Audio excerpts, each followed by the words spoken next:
Hello student, ये है समुच्चय सिद्धांत पार्ट 2। समुच्चय सिद्धांत पार्ट 1 में हमने टाइप्स ऑफ सेट्स यानी कि समुच्चय के प्रकार को जाना और उससे रिलेटेड बेसिक कंसेप्ट को समझा। आज हम शुरू कर रहे हैं समुच्चय सिद्धांत भाग 2। इसमें हम स्टार्ट करेंगे सेट ऑपरेशन से। चलिए गाइज स्टार्ट करते हैं। My name is Jeetu Singh, हमारा आपका क्यूट सा channel concept with Jeetu sir.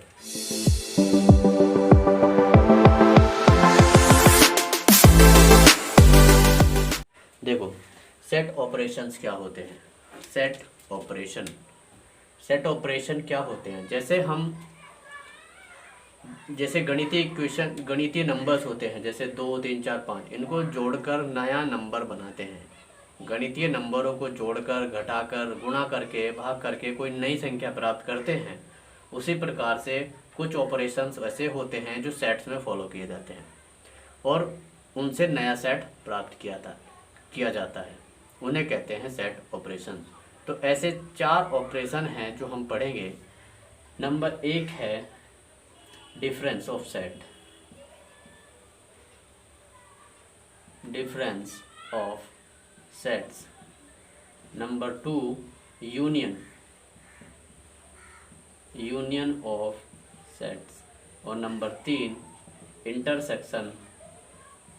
Intersection of set. और लास्ट यानी कि नंबर 4 है complementary of set, complement sets.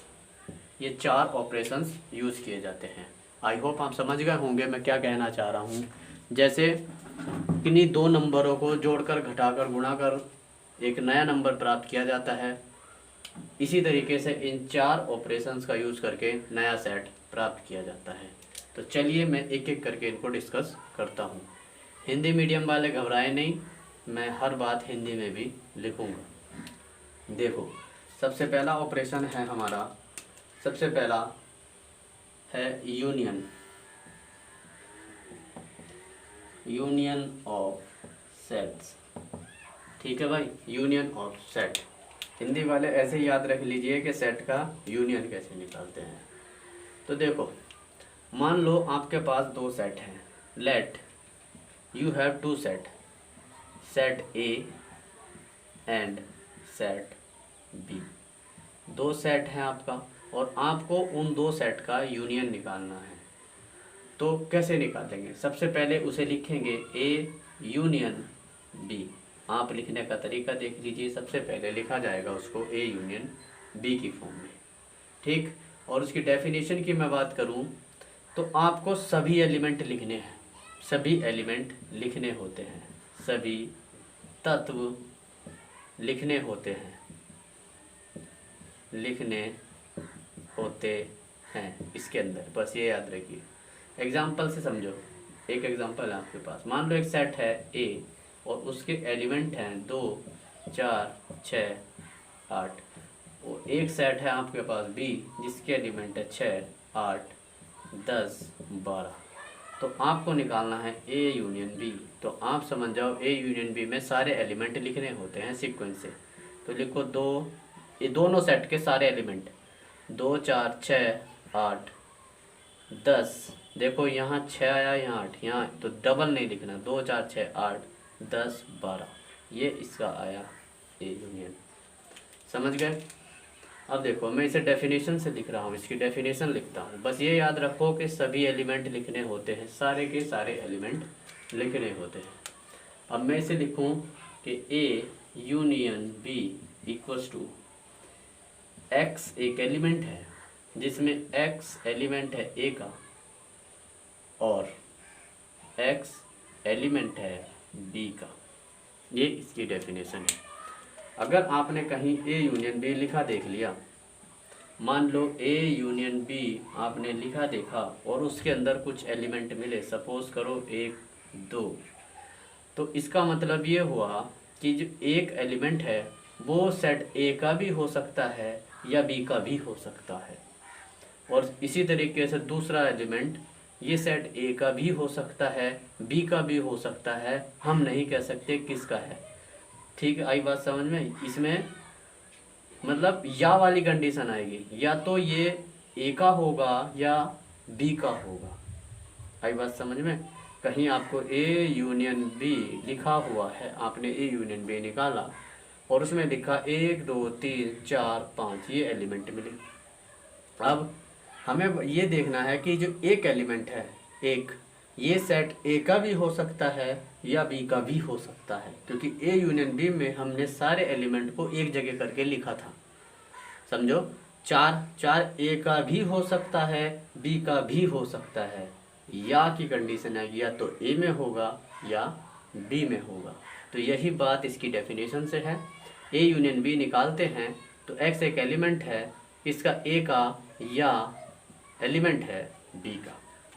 समझ में आ गई बात? आई होप आप समझ गए होंगे और इससे रिलेटेड क्वेश्चन डायरेक्ट एग्जाम में पूछ लिए जाते हैं।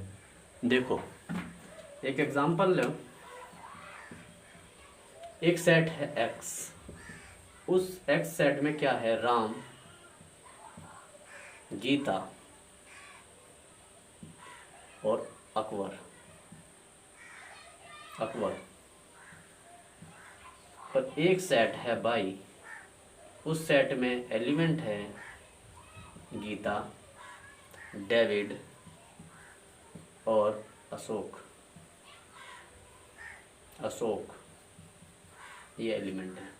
आपको निकालना है एक्स यूनियन बाई।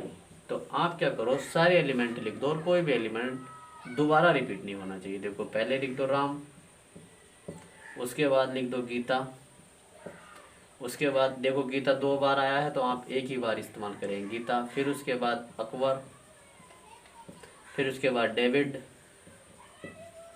और उसके बाद अशोक। ये बना तुम्हारे पास एक्स यूनियन बाई। समझ गया भाई? अब इसको देखो वेन डायग्राम से भी समझ लो। वेन डायग्राम साथ के साथ समझते चलो मैं क्या कह रहा हूँ।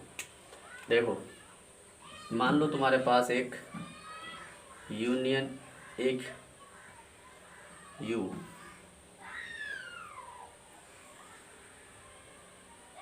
ठीक है भाई। और इसमें जब 2 सेट की बात हो तो हमेशा 2 सेट बनाओ, 2 घेरे बनाओ और दोनों को एक दूसरे पर इस तरीके से बनाने चाहिए। तो ये ए है और ये बी है। मुझे निकालना ए यूनियन बी, ए और बी के सभी एलिमेंट। तो ए के भी एलिमेंट और बी के भी एलिमेंट, यानी कि सारे एलिमेंट लेने होंगे, ए और बी के सारे एलिमेंट। ये इसका वेन डायग्राम है। ठीक है भाई, आ गया समझ में?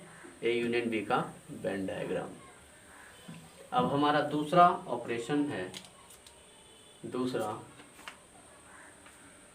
है, या पहले इसकी प्रॉपर्टीज देख लो। इसी की प्रॉपर्टी देखो जो टीजीटी पीजीटी में डायरेक्ट पूछी जाएंगी, देख लेना आप।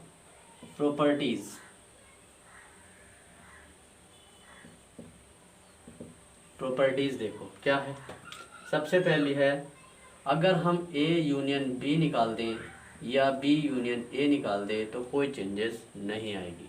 इसे कहा जाता है क्रम विनिमय का नियम, क्रम विनिमय नियम, और इंग्लिश में इसे कहते हैं commutative law.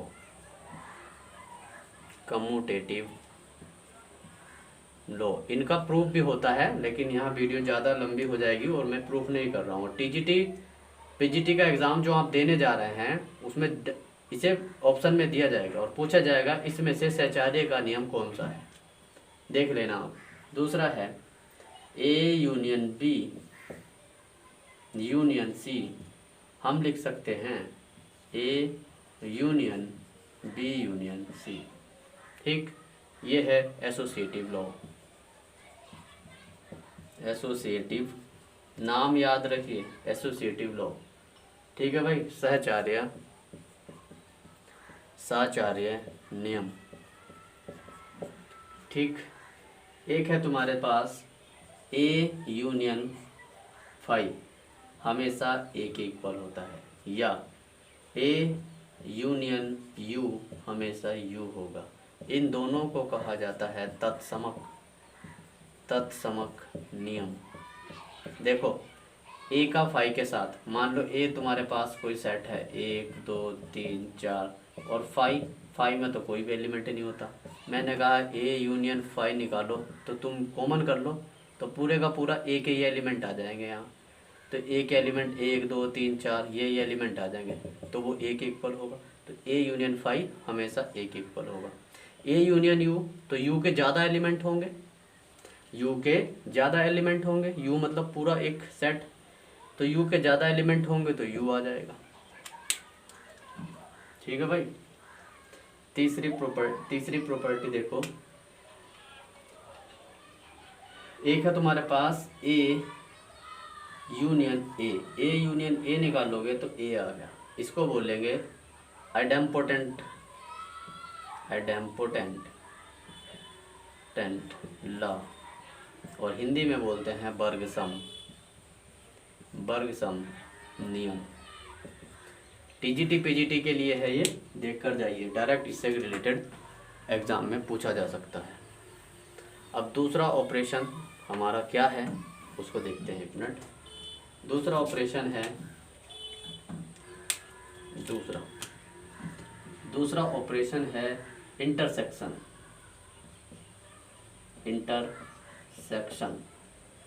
Of set. Intersection कैसे निकालते हैं वो देखो। तो देखो सबसे पहले इंटरसेक्शन लिखते कैसे हैं, ए सेट और उसमें ऐसा साइन लगाएंगे और बी, ये है इंटरसेक्शन। ठीक है भाई। और इंटरसेक्शन को दूसरी बात है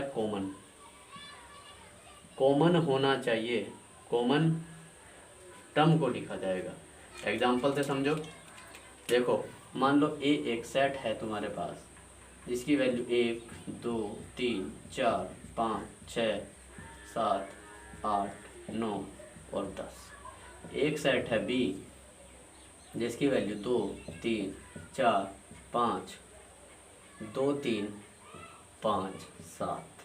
मैंने कहा यहाँ निकालो ए इंटरसेक्शन बी, तो आप कॉमन देख लो, 2 कॉमन है, 3 कॉमन है, 5 कॉमन है, 7 कॉमन है, बाकी कुछ कॉमन नहीं है, तो उसे लिख देंगे 2 3 5 7। ये है इंटरसेक्शन। अब मैं इसकी डेफिनेशन की बात करूं,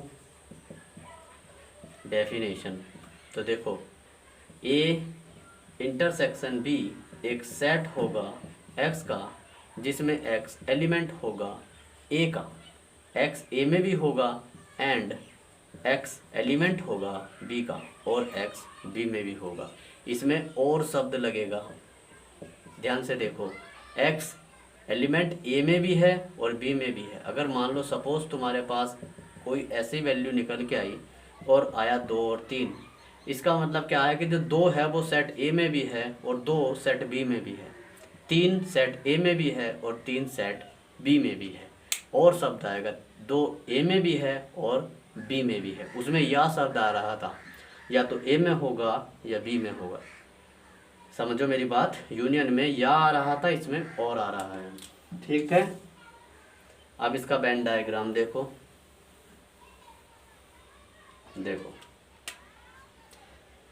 ये है तुम्हारे पास,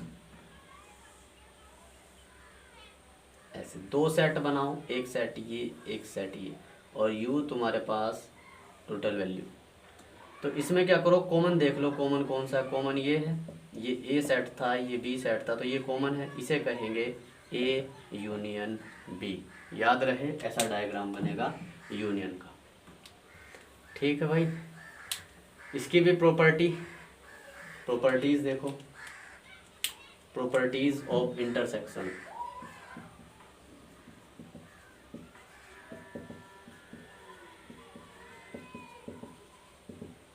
प्रॉपर्टीज ऑफ इंटरसेक्शन, प्रॉपर्टीज देखो, सबसे पहली बात, पहली प्रॉपर्टी वही अपना कम्यूटेटिव लो। अगर ए इंटरसेक्शन बी निकालोगे या बी इंटरसेक्शन ए निकालोगे तो बराबर आएगा कम्यूटेटिव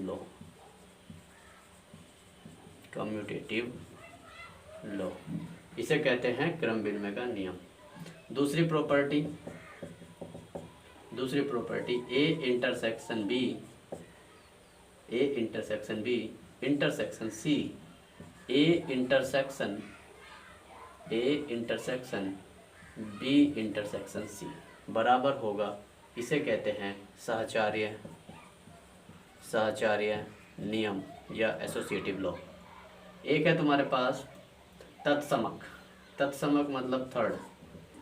अगर ए इंटरसेक्शन ए करोगे तो ए आएगा।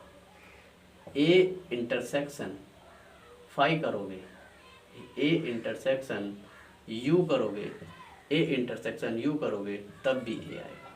ये दोनों हैं तत्समक नियम।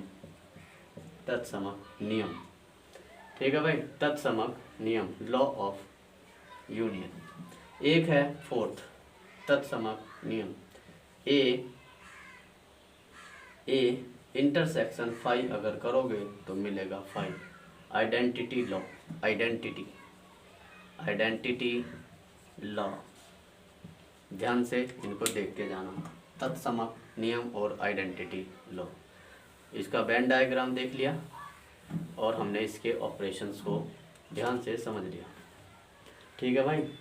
अब देखो थर्ड प्रॉपर्टी है डिफरेंस।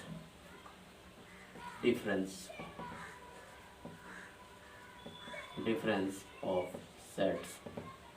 देखो तुम्हारे पास दो सेट हैं, मान लो एक सेट है ए जिसमें एलिमेंट है 1 2 3 4 5 और 6, और एक एलिमेंट है बी, एक सेट है बी जिसके एलिमेंट है 2 4 6 8, और आपको निकालना है ए माइनस बी। यही तो डिफरेंस है। तो एक नया सेट बनेगा, लेकिन याद रहे ए के वो एलिमेंट जो बी में ना हो, ए के वो एलिमेंट जो बी में ना हो, ए के वो एलिमेंट जो बी में ना हो। तो देखो बी में कौन कौन से, ये है और ये है कौन से नहीं, 1 नहीं है, 3 नहीं है, 5 नहीं है, ये एलिमेंट नहीं है, ये ए है। और बी माइनस ए अगर मैं निकालता हूँ तो बी के वो एलिमेंट जो ए में ना हो, बी के वो एलिमेंट जो ए में ना हो। तो ए में देखो 2 भी है, 4 भी है, 6 भी, 8 नहीं है, तो खाली 8 आएगा। आई बात समझ में। और यहीं से मैं कह सकता हूँ कि ए माइनस बी माइनस ए कभी नहीं होता, ठीक है भाई। वेन डायग्राम देख सकते हैं। पहले डेफिनेशन देखो। डेफिनेशन क्या कह रही है कि ए माइनस बी एक सेट होगा एक्स का जिसमें एक्स एलिमेंट होगा ए का एंड एक्स एलिमेंट नहीं होगा बी का। इससे देख लेना बस, ए में तो है बी में नहीं है, ए माइनस बी का। मैं कहूँ बी माइनस ए बताओ तो क्या होगा। एक सेट है एक्स का जिसमें एक्स एलिमेंट है बी का एंड एक्स एलिमेंट नहीं है किसका, ए का। ये हुआ भाई, आगे समझ में। वेन डायग्राम देखो, इसका वेन डायग्राम।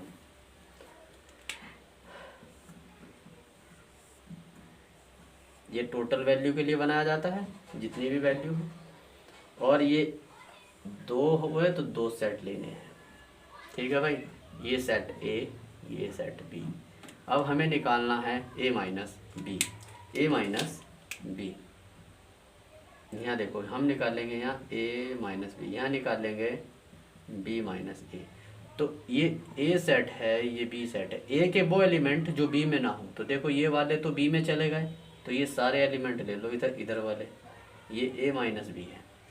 मैं कहूँ बी माइनस ए बताओ, बी माइनस ए, तो देखो ये सभी एलिमेंट तो इतने तो ए में चले गए, ये बचे तो ये बी माइनस ए आया, ये बी माइनस ए आए। ये है तुम्हारे पास इसका वेन डायग्राम, ठीक है भाई। अब लास्ट हमारी प्रॉपर्टी, लास्ट ऑपरेशन है जिसका नाम है कॉम्प्लीमेंट ऑफ सेट।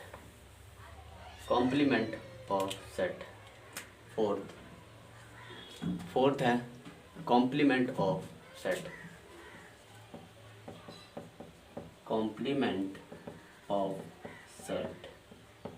कॉम्प्लीमेंट का मतलब क्या है, देखो इसको लिखते हैं ए डैश।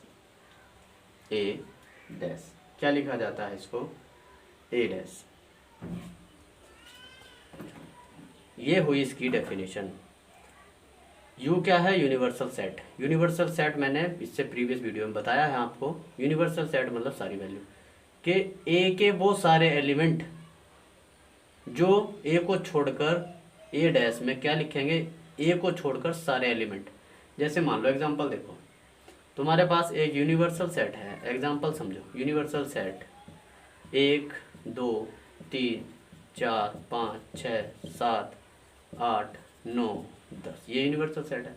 और एक सेट है ए, ठीक है भाई, एक सेट है ए जिसमें वैल्यू है 1 3 5 7 और 9।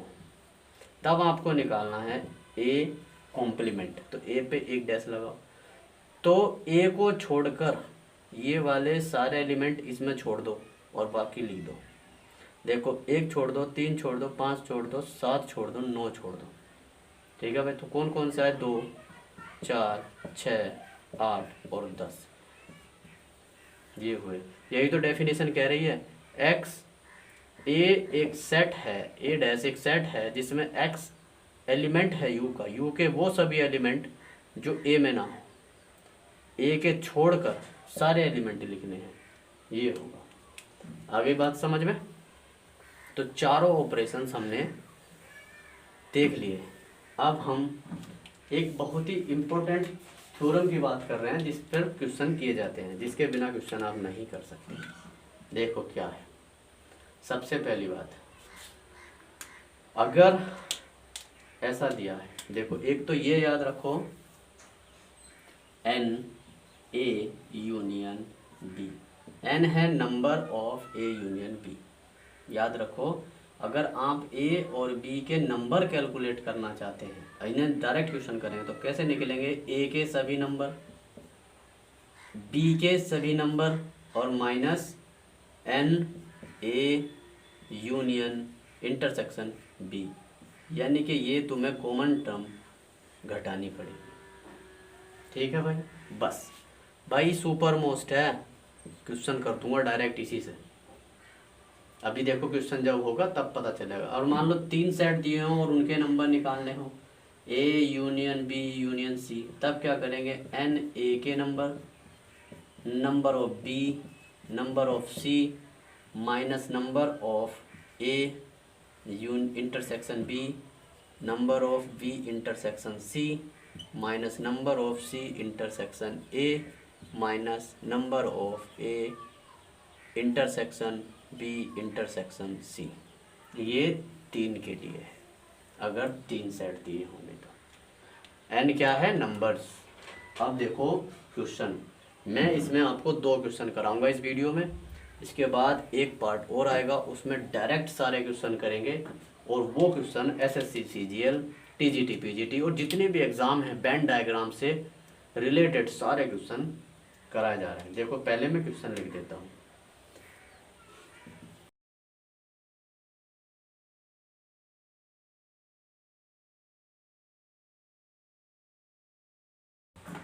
क्या कहा? ध्यान से पढ़ो, ध्यान से। If X and Y 2 set हैं, एक्स और वाई 2 सेट हैं, और सच दैट ऐसा है कि अगर एक्स और वाई, एक्स यूनियन वाई, इसका मतलब क्या है? एक्स के और वाई के दोनों के एलिमेंट 50 हैं, 50 एलिमेंट हैं, उसमें 50 टर्म है, गिन लो। तो क्या है? Number of X union Y कितना दिया है? 50। और नंबर ऑफ एक्स, जो एक्स सेट है उसमें 28 एलिमेंट है, नंबर ऑफ वाई सेट में 32 एलिमेंट है। तो तुम्हें बताने हैं कि number of x intersection Y में कितने एलिमेंट होंगे। अपनी एक ही थ्योरम है, बस उसका इस्तेमाल करो। क्या है? नंबर ऑफ, क्या है वो? Number of X union Y equals to number of X number of Y minus number of x intersection Y, यही तो है। तो देखो इतने, ये कितने हैं? 50, एक्स में कितने? 28, वाई में कितने? 32 minus number of X Y हमें निकालना। 50 minus 28 minus 32 minus N X intersection Y.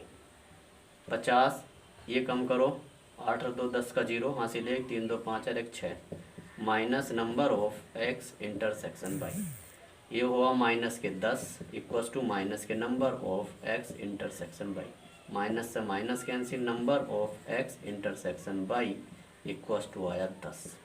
इसका मतलब एक्स और वाई में जो कॉमन है वो 10 है, ये कॉमन आ गए।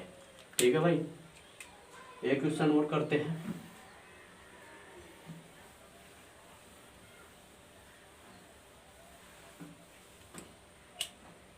देखो एक क्वेश्चन और है, ध्यान से। मैं क्वेश्चन लिख देता हूँ।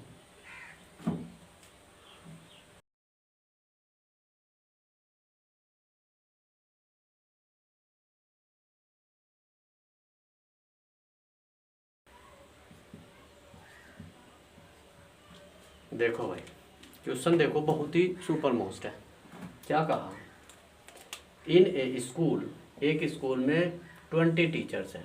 कितने? 20 टीचर्स हु टीच मैथ और फिजिक्स। मतलब 20 टीचर हैं जो मैथ भी पढ़ा सकते हैं या फिजिक्स भी पढ़ा सकते हैं, दोनों पढ़ा सकते हैं। या की बात हुई है, या की बात हुई, ध्यान रखिए, मैथ और फिजिक्स। देखो भाई क्वेश्चन ध्यान से समझो। क्या है, इन ए स्कूल देयर आर 20 टीचर्स।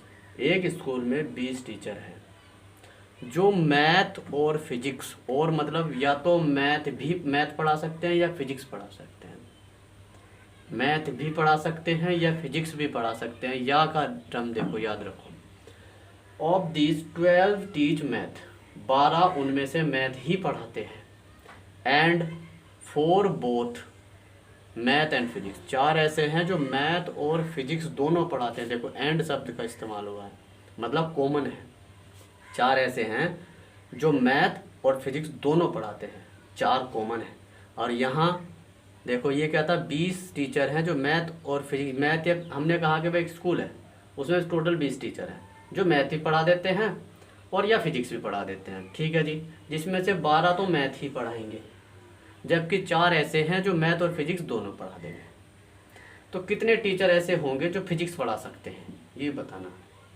तो देखो सबसे पहले मैं अपनी थ्योरम से कराता हूँ आपको क्वेश्चन। टोटल नंबर बताओ कितने होंगे। टोटल नंबर के लिए मैंने बताया था कि सारे एलिमेंट यानी कि तुम्हें यूनियन निकालना पड़ेगा। तो मान लो मैथ के लिए मैं यूज़ कर रहा हूँ m, यूनियन p के लिए, फिजिक्स के लिए यूज़ कर रहा हूँ p।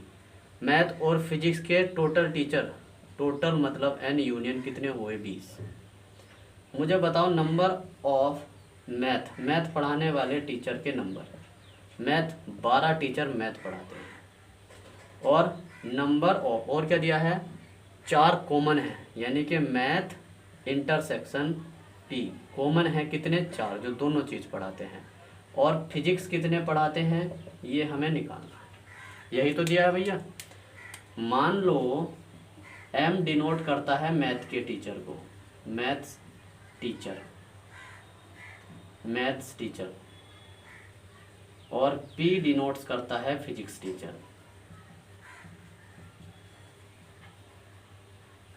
ठीक है भाई, तो ये हो गई बात। अब तुम्हारी थ्योरम क्या कहती है उसे लगाओ।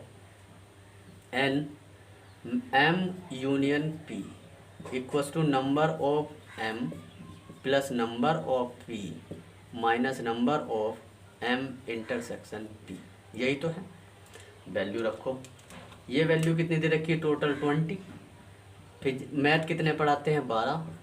फिजिक्स हमें बताना है कितने टीचर पढ़ाते हैं, और 4 कॉमन है। तो देखो n नंबर ऑफ फिजिक्स कितने होंगे? 20 माइनस के 12 और प्लस में पहुंचा 4, 8 प्लस 4 यानी कि 12 टीचर फिजिक्स पढ़ा सकते हैं। 12 टीचर फिजिक्स पढ़ा सकते हैं, ये हमें निकालना है। अब देखो मैं इसे बैंड डायग्राम से कराता हूँ। ये तो देख लिया, बैंड डायग्राम से देखो, देखो ध्यान से देखना।